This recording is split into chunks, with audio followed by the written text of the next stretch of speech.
Is a move like this possible? Yes. Is it likely? I don't think so. In this video, I want to break down two scenarios, 15% to the upside, 15% to the downside, because both of these things are in play right now with very clear targets. I want to talk about what I think is most likely from a technical analysis perspective, but I also want to discuss bullish confirmation areas that might suggest Bitcoin getting ready to surge higher in the short term. Hit the subscribe, hit the like. Let's just jump right into it. It's going to be kind of a two-part video. First part, the bearish scenario, short-term bearish. The downside scenario, why the setup right now from a technical analysis perspective makes more sense for Bitcoin to actually fall right now. I want to break that down. The second half of the video, we're going to discuss the bullish confirmation, the bullish breakout area for Bitcoin, what I'm watching. So let's just do it. This is a 6-hour chart. I want to start here. We can just very quickly and briefly note that we've had the sideways consolidation for almost 2 weeks on this 6-hour chart. Really not even a lot of structure, kind of some ugly, choppy consolidation, a lot of fake outs, everybody wondering what is next for Bitcoin. The charts on the 6-hour they kind of begin to suggest what is next. And we're going to look at that right now. We have these areas of swing high consolidations, right? One there, we have one here, we have one here, and you can just see, this is on the shorter term, but this move, this consolidation and then a fall, consolidation and the fall, consolidation and what we're talking about now, a fall, happens so often in Bitcoin. And we get very key clues on the momentum oscillator. So if you look at these previous swing highs for Bitcoin, higher highs on the price chart, and then kind of lower high momentum consolidation on the RSI, slower moving momentum oscillator. Then this one, higher highs, lower highs on the momentum oscillator. Now, what happened each time? It signaled a fall, right? It signaled a fall. And right now we have lower highs on the momentum oscillator, and on the price chart, we've had higher highs. What is that potentially signaling? It's potentially signaling a fall on the oversold, on the momentum oscillator into oversold, similar to previous swing lows. And then on the price chart, obviously, a fall, hitting a target on the short term. And I want to just say, if we zoom out on what's happening, and it's a messy chart because I just recorded this video and messed up redoing it, but if we look at this chart, a fall back into the channel isn't necessarily this macro bearish thing at all. I just want to note that real quick. We're very zoomed in here on the Bitcoin charts, but the fall is in play. What is the target? The target to the downside is really two areas that I'm watching. It's a swing low in March, early March, to the swing high that we've recently had. And it's just this higher low Fibonacci. It's Bitcoin on the shorter term consolidating, cooling off, giving the bulls a rest, right? And that area is right around 23,000 at the 618 and the 786 right around 21,600.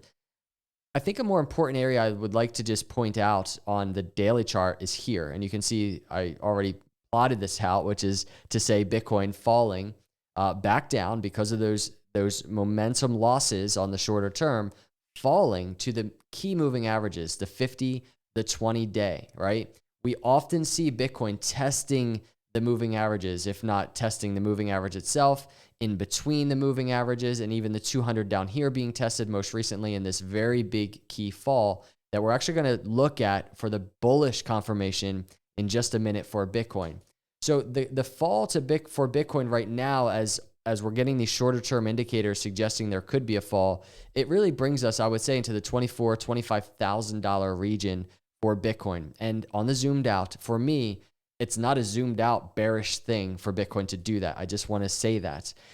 Before we go to the bullish confirmation, the bullish move for Bitcoin and what that looks like, if we go to the weekly chart, the thing I just want to point out is the very fact that Bitcoin has a ton of room for support for any type of fall, right? And this is in the macro, meaning if we don't enter this bull market as soon as not everybody, but some people are saying, it's not a concern for me. And I just wanted to note that. And the other thing on the Bitcoin dominance chart is this.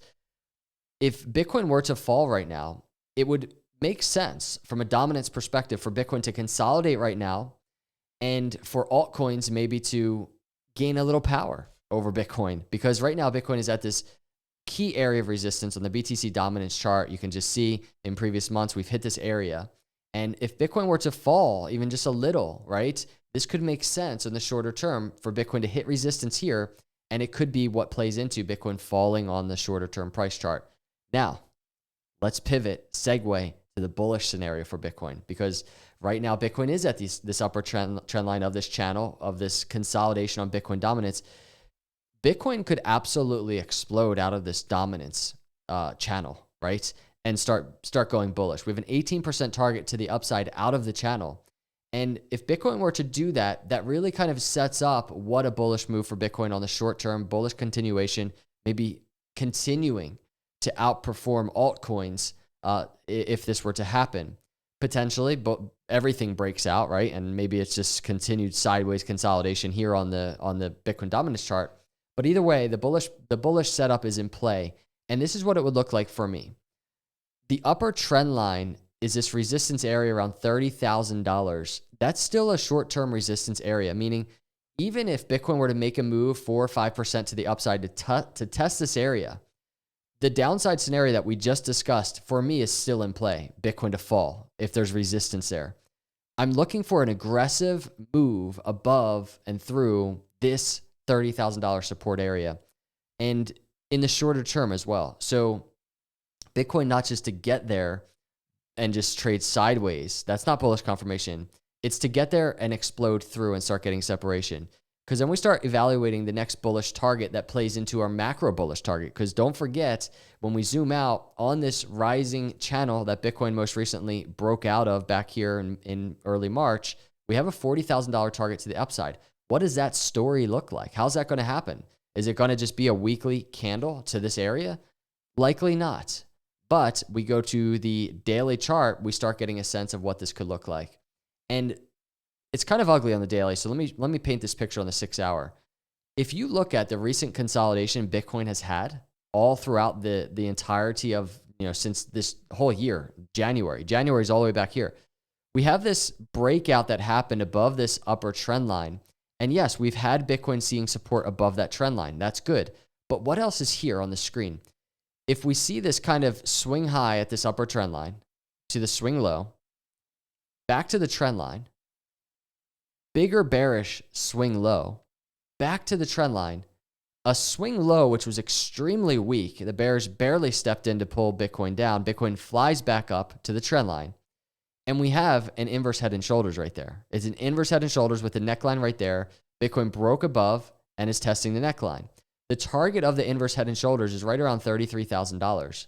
So it would make sense for Bitcoin to break the neckline, revisit the neckline, and actually continue to this area. This is potentially the bullish move that is in play for Bitcoin.